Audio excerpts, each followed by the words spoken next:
Hey guys, what is going on? Just wanted to fill you in. I recorded this podcast that you're seeing down here without a microphone. So I'm so sorry. This one's just going to suck audio wise. We better next week. If you don't already know it, always check when you're about to record something that everything is plugged in. Because we got laptop audio and not expensive mic audio. Now you can resume your listening.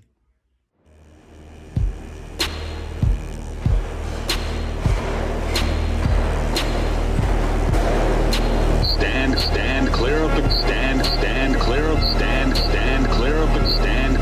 closing door. Stand clear of the closing door. Stand clear of the closing doors. Stand clear of the closing doors, please.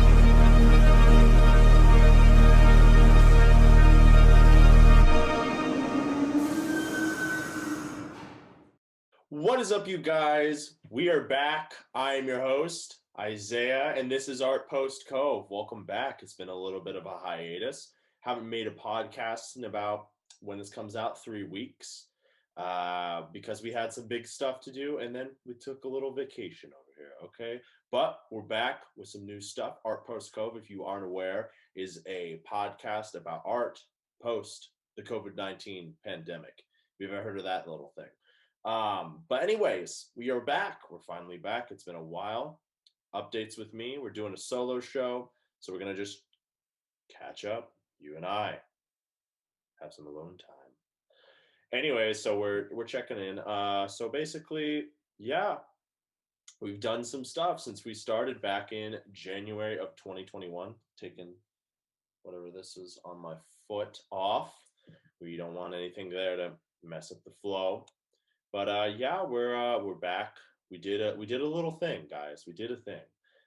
We had a show that benefited Jamon Dunn, the amazing conductor and friend of mine from the Buffalo Philharmonic, Grammy-winning, by the way.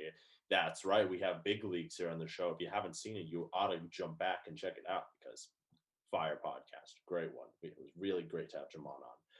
But anyways. Yeah, we did that. We did a recital, a full freaking virtual recital with people all across the country that you absolutely have to go check out if you haven't seen it yet. It's about as long as one of these podcasts. So, yeah, you have to go check it out. Incredible. But, anyways, we did that. We raised money for his orchestra. Never reached out and figured out how much we did because we just kind of posted the PayPal link, and definitely something to think about in the future is to have like some kind of streamlined thing whenever we're doing a fundraiser, because I think definitely with the reception that we had, there will definitely be more in the future. So details to follow whenever that gets along. We just kind of had it, so we're going to take a little break. It was very exhausting. But yeah, so life with me in New York City. So we're doing our thing. We're waiting to hear back. I originally moved here in December, as those of you who have been following the whole time and know me outside of this know. Moved here in December, and yeah, a lot has changed in the city since I moved here. You know, it was a very different time. Missing the holiday surge. I moved in the middle of the holiday surge. So wear your mask. You know, Governor Cuomo doing his thing. We did that, lived that life, experienced full-on awful winter outdoor dining, but made that work. And yeah, things have changed a lot in New York with restrictions and such. And obviously in the world, there's been a lot that has changed. You know, new president, restrictions lifting, the weather's warm now. That's number one thing that I can say is definitely the best new thing of today versus then, is the weather is so much better right now than it was. But I'm getting a little carried away with my catch up and introduction. I might as well take an F for keeping the show going at its normal, you know, 1, 2, 3 punch, should I say, because I haven't even done the drink of the day. Those of you tuning in, I always have a first drink, and I review it every time. Today is going to be LaCroix. I went over to the bodega right before this. It's been 3 weeks and I forgot what I do. So I didn't even have a drink ready, and I was like, well, shit. And I was like about to get some other sparkling water, but then I thought, wait a minute, I could get a whole pack of these because I need something other than coffee and tea to drink all the time, and I do love me some sparkly water. And this is a favorite of mine, LaCroix Lime. Sparkling water, lime, naturally essenced. Zero sodium, zero sweetener, 0 calories, equals innocent. Pronounced LaCroix by Americans, but if you're French, LaCroix, which, if you pronounce that in America, please stop. It's LaCroix. There you have it. So let's break into it. Have our first sip together as a family.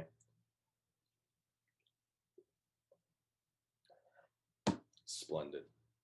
Love that. I feel so much better now. Anyways, yeah, so New York has changed a lot. We can now be indoor, which is fun, at a 50% capacity at this current point. And really, the big, obviously there's restrictions for how many people can be gathering in a place in New York City, but really the only big restriction overall, overarching at this point, is the food curfew in the city, which basically means that up until 11 o'clock, which is where it is in New York City. Didn't want to burp in the microphone for you guys. Gotta make sure we're clear. But anyways, the curfew in the city is 11 o'clock. So basically, once that hits, you can't serve drinks or food any longer. And so that's kind of been the thing that's kind of stopping the whole city from getting closer and closer back to normal, because the city runs 24 hours normally, but of course in this pandemic that is not advisable.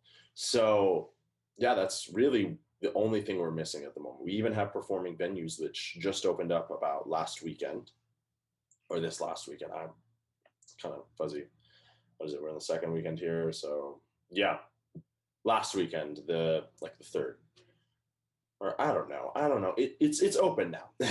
Performing venues are open at a 33% capacity, which is great, and that's going to do a lot of great things for the city. But ultimately, if you know how the arts are, that doesn't really do a lot for people, because people need butts and seats to make money. The arts is a high risk, low reward thing. So you have to sell a lot of tickets in order to break even, because everyone charges a shit ton to run a space. So it's like, what am I doing? So like, for example, Broadway, this information I'm getting is from Here But Bar. If you want to know more about Broadway and everything like that, you can go check out his YouTube video on Broadway. But Broadway doesn't break even until 70% capacity. So obviously that's not going to come through, because it's like, what are you doing? So yeah, performing is going to be very stagnant still for quite a little bit. But the other good news about New York City right now is that the vaccination rate it's moving very fast. We have now a quarter of New Yorkers have had both their shots or the single shot, and like almost 40% getting there at least has had at least one shot. So, and herd immunity is about 70. So we're making moves out here. So we can probably expect a lot of good things coming soon. But anyways, that's New York City. What's going on with me? I did the show. We did the show. It was a great, amazing time. Very stressful. Very, very stressful. Cannot stress the stressfulness enough, because it's just, getting together with like a bunch of people across the country who haven't been performing, who haven't really been focusing on their craft, who have probably picked up other jobs to make up for the loss of performing. That's a whole, nightmare for them, in their lives to come up with it. So you have to, do the push here, push there, push everywhere, like, hey, how's this going? Da, da, da, da, da, and connecting the dots and everything and getting everyone involved. It was a whole ordeal. stress, but it came out really well, which I was really proud of. Honestly, I spent the day before that came out, I edited it because I'm a number one procrastinator. And like that, I'm also making this podcast the night before it comes out on that Monday at noon. It is 9 o'clock, the 11th of April. So there you go. There's my procrastination truly showing. But I was procrastinating again. But I was also procrastinating so other people could get their stuff in before, so I could start building it once I got all of them in. And I got one last one very late at night. So I worked on the whole thing though. Anyways, in terms of procrastination, the night before the recital aired, I was working on it from 2 p.m. until about midnight or 11 that day, getting it all done. And yeah, that was exhausting, but it was probably the greatest and most like fulfilling. Wow, smacked right into the mic. Nice job, I say that. Most fulfilling like editing process I've ever done for anything, because you know I've done a lot of different things in the past. If you dig not too far, you can find my old vlogs that I would do during college and high school, which were fun because they look cool, but they were all about me, you know. And that's you know. No, I like, you know, yeah, I'm not good at talking about myself, so I'm just gonna right there. But anyways, yes, I've done a lot of different things in terms of editing and making videos, vlogs, video games, anything under the sun. But making a recital with a bunch of my talented friends and putting it into one program and putting it out there was probably the best thing I've ever done. And I think it's a very exciting medium that should grow and be bigger than just, you know, the few that are doing it, opera houses and whoever the fuck. There should be more of it. It's something I'm really excited about and want to do more of. And so, yeah, we did that. And then Tyler was in town auditioning for Broadway artists, not artist managers. He was in town, so I was busy with that. And then I had some other people in town, and we were doing our own thing because New York is starting to turn into what they call the revolving door. In the sense, if you don't understand what that means, New York City can be seen as a revolving door because there's constantly always someone coming in and out of the city. And it's already starting to get that back. I'm already starting to feel that and learning that you must say no at some point. I was not good at it during college. I've never been good at it, but I don't have a choice here. It's going to ruin my life if I don't say no. So I've learned to say no is another thing I guess I picked up recently. But of course, still getting stuff done. But anyways, we did that, and then it just like recovering from that week after that recitals. Because so basically, since that recital happened, the week after was busy. Another big life update. My brother moved to the city, so that was really cool. But yeah, these are the few things in terms of my life. Another thing I wanted to talk about is what possible other things, you know, we're going to do in the future. Right now, we're going to talk about what I'm currently listening to, which is going to be part of a future aspect of the show. So, debuting this new segment, we're just talking about what I'm listening to. So, lately, I've been, honestly, Spotify is not undervalued, but for me, for the longest time, I didn't understand it because I didn't have it. I have had 5 different streaming services, 5 of the main big ones. I have had, well, now Spotify, Apple Music, YouTube Music, Google Play, and Tidal. If you want me to break those down in the future, leave a comment down below to know the differences. I could totally do that, but it's a whole other thing. It's like a whole section that would take up a whole podcast. But anyways, the big thing with Spotify that I didn't realize would be such a thing is just how customizable and like formatted and well put together their playlists making are. Like the daily mix is incredible. The release radar is also incredible too, and so is your Discover Weekly, which is really dope.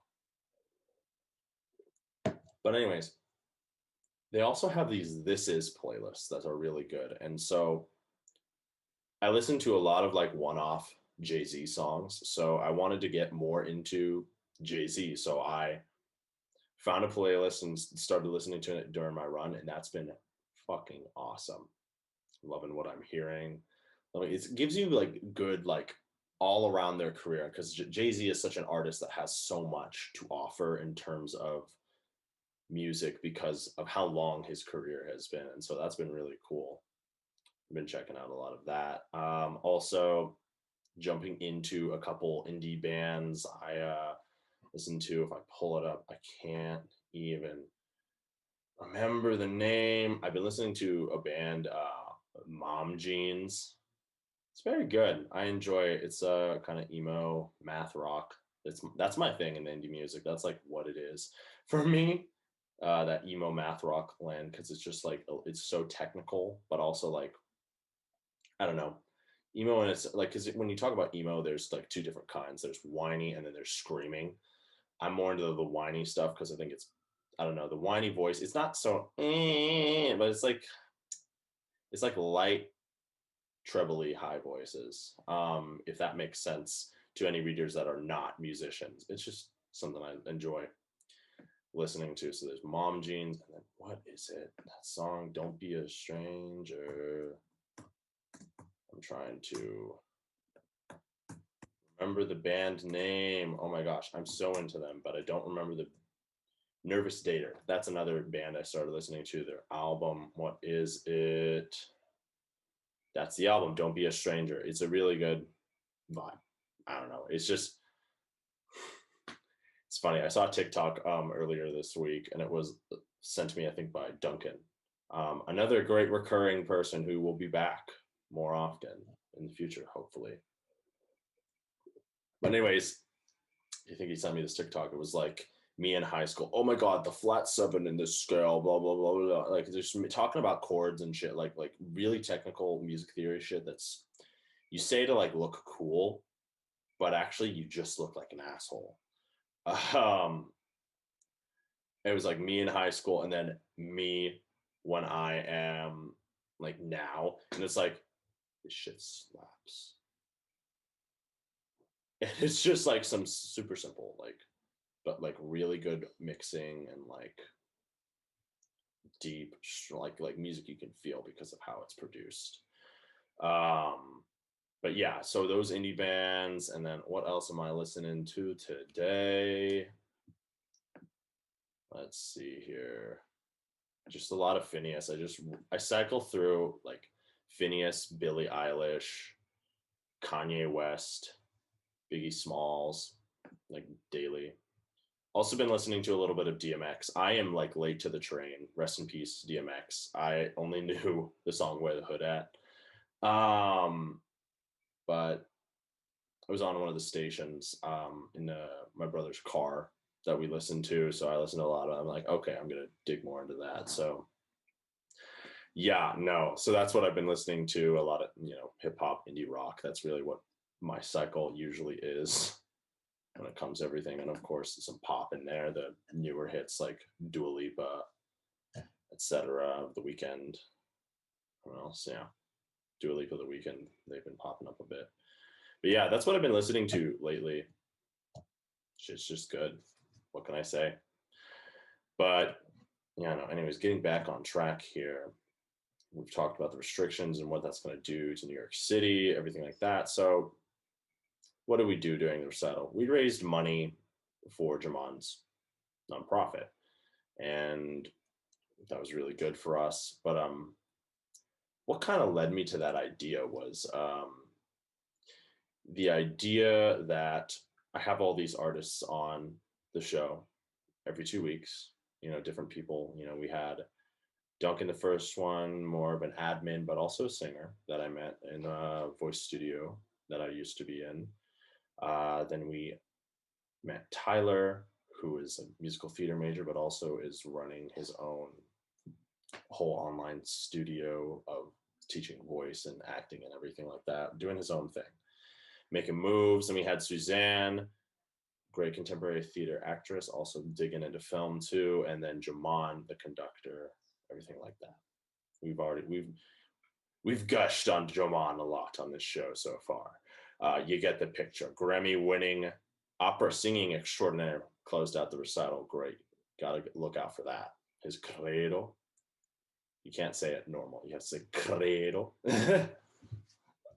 Credo. Yeah, there we go. That's exactly the one. Because he insisted on saying it like that.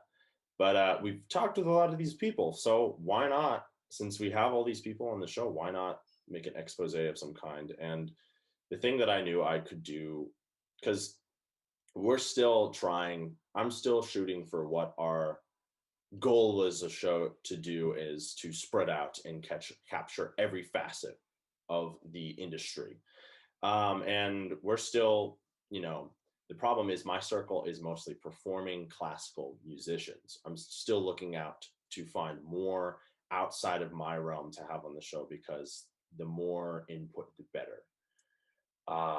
So that's why we did it that way with that recital and everything like that. We also pre-recorded it because it was going to be very complicated, and there's, quite frankly, some technological things that I just still have to get past for that. But again, I felt really good about it. Really good show, lots of variety, a little less variety than I wanted. We had a lot of classical music and just a little bit of guitars and, musical theater stuff and instrumental stuff, but you get the picture. We got our little piece of cake here. This is classical music. We want to make it the whole cake. We want the whole cake on the show. So we're still looking out. If you have anyone who is, say, not a classical performer, or even dancer, who would be interested in being on the show, photographer, indie musician, designer, something like that. I don't know. Anything artistic, visually artistic, like visual art, anything like that. Just let me know. Or if you're listening and you want to be on the show and you have something cool that you want to share, that is in those realms, you guys get priority, because I have no idea. And I have performing friends everywhere. So reach out and maybe you could be on the show. We'll see where you fit in. But yeah, that's kind of the mission, and what we're looking for forward is finding more of those different values, because we know what the deal with a lot of these classical performing music industries are. There's a lot of old folks who are kind of ruining it for everyone and making it very hard to enjoy and pull younger people in. We have this whole kind of idea in our mind of how a classical music scene and performance needs to be, but we have the elitist, classical minded people. I'm trying to think of the exact word, Sorry to podcast, can't get my words across the way. Classical, elitist, traditionalists. We have these traditionalists who want it to be a certain way. But here's the funny thing. Why can't we take out all the chairs in a classical music venue and start a mosh pit? Come on. Who the hell would not want to do that? You could have some on the side for the old folk, but and be more loud. That's the other thing. Like, people get so angry when people are like too loud, like in America. But if you're in Europe, screaming, bravo, bravi, brava, like all this stuff. And there's, screaming. Why can't we be like that in America? Why? It's just frustrating. You look back on the old school virtuosi, you look back in music history, particularly 1800s, you look back and you hear about these performances that the classical music, like Franz Liszt, he was a virtuosic pianist who also wrote a lot of really incredible, painfully difficult music. When these guys would perform, guys, women, anyone who was really performing these pieces of such like craziness and like mind-bending skill, people would be screaming. They'd be the performance room, hall, whatever it is, would be loud. So why did we move away from that? Why did we decide to be quiet? Why do we not cheer the artists on? Why is it different than a football game? I'm not saying it has to go full blown screaming because, being from the land of Seattle, we know what screaming is like in CenturyLink Field or now Lumen Field. Well, I don't know why they changed it, but anyways, why can't we be like that? Why does it have to be quiet and then that's boring as shit, guys. Guys, it's supposed to be more exciting. This is why people fall asleep at classical music concerts. Focus on the art. That's all that matters. Everyone should be having a good time. People have a good time when they're listening to music and have it in the background. Why?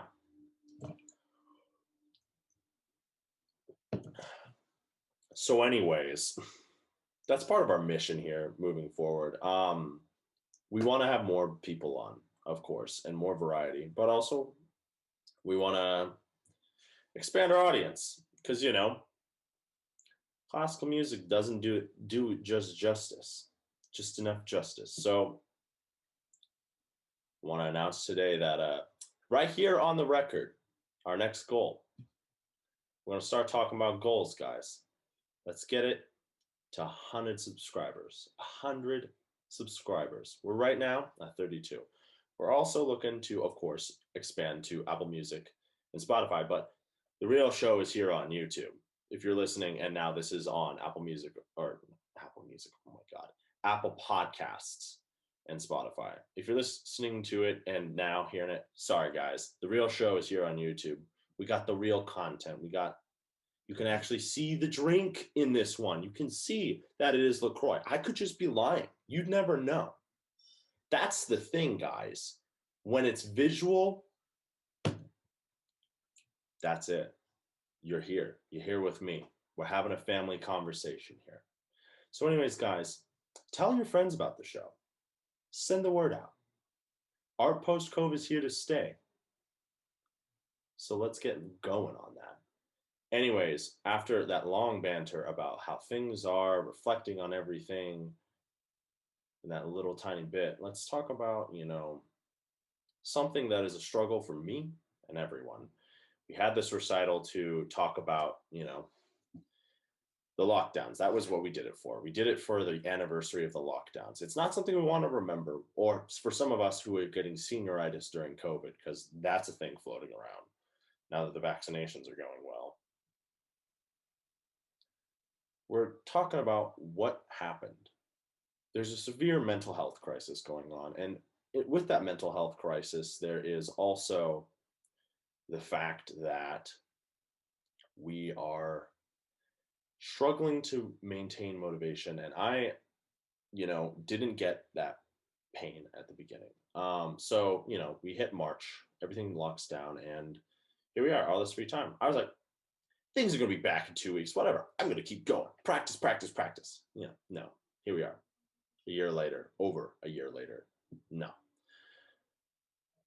It's challenging. It's really challenging in these times, finding motivation for anything, especially in the arts, it's like we have no idea when these things are coming back. The only place to really perform, truthfully, I feel like, is unless you're a bigwig or you are in college, there's nowhere. But yeah, being in college, that's something that I've thought about, and it's definitely why I want to move towards doing, because there's nowhere to be, really, and jobs are slimming down. The industry is shrinking because of the way things are with the coronavirus pandemic, and it's not going to fully change for a good while. So, not to be heartbreaking on the show, but our post-COVID, that's what we're here to do. We're here to have those hard conversations that no one else wants to talk about. So with mental health and everything like that, it's really hard to find motivation. And I find that the most helpful thing is staying connected with people. With my art, it's been really hard, and I will sometimes definitely I work at a coffee shop that is 45 minutes away from me via subway. And it's really, that can become a rhythm, and it can be really hard to create. A lot of hot and cold. I think a lot of people don't understand that, of course you want to keep your art going, but also it's disheartening when you think about it, when you perform, when you sing, when you know that, like, it's like, what is the work for? You don't know when you're going to get to do it again. You don't know when you're going to get to do it with friends again, because it's one of those things that my friend, Tyler talks about, is it's the first industry to close and it's the last to open. So with these kinds of things, and when there's a health crisis, so it's going to be really challenging to find that motivation, because it's like, oh, what is it for? And it's, guys, let's get back down to really what this whole thing, why you even get into it. It's for you. It's for expression. It's really hard to come to terms, because a lot of us who are artists that are watching the show, and artists that make a living, particularly, it's really hard sometimes to let go of that, remove it and come back to why we started, why people become artists, because it creates joy. It vents something that you can't do with words. And so, yeah, it's challenging, but there's a thing that I heard recently, that was motivation. You don't get motivation. You get more motivation when you do something. You're not going to get, like, you're not going to sit there, eat a bag of chips, like, oh, I got to practice. I got to go practice. No, you're going to sit there and you can eat a bag of chips and fucking lay down and fluff out. So it's so hard. I myself have been so personally flip-floppy about everything. We're doing this check-in. We'll air the dirty laundry. I used to be really good about working out every day. Ha! That's very funny. Got my 2 shots, so I'm all good to go. But there's still a looming, well, what do I do now? And it can be really challenging to find that momentum, build that momentum back, and turn it into something good. So, I find that saying to yourself, even though it's a bad day, this is going to make it so much better, is one thing that has taken me a long way with that kind of thing. When it comes to practicing and everything like that, external things are super helpful. Like for me, graduate auditions have been really helpful for motivating me to stick to my art and enjoy, and all that. So we're getting there, folks. We're getting there. The vaccinations are coming real quick. Before you know it, July, June, hell, May, September, they've already started selling tickets in the fall for Broadway. Something good's coming. They started selling concert tickets. I already got tickets to Jacob Collier. So there you go. That's where I'm going to be next year. But hope is coming, people. It's really challenging finding motivation. It's not easy. But you have a community. Build a community. You have friends. You have family. Fellow artists that you can reach out and talk to about these things. And, but also got to do my plug, and also hold accountability for myself, because let's face it, guys, I've been putting it off for years. So today I'm going to say it. Get therapy if you can afford it. And if you can somehow squeeze it in, get therapy. Finding a place, to talk about these issues, because it can be so helpful for a lot of people.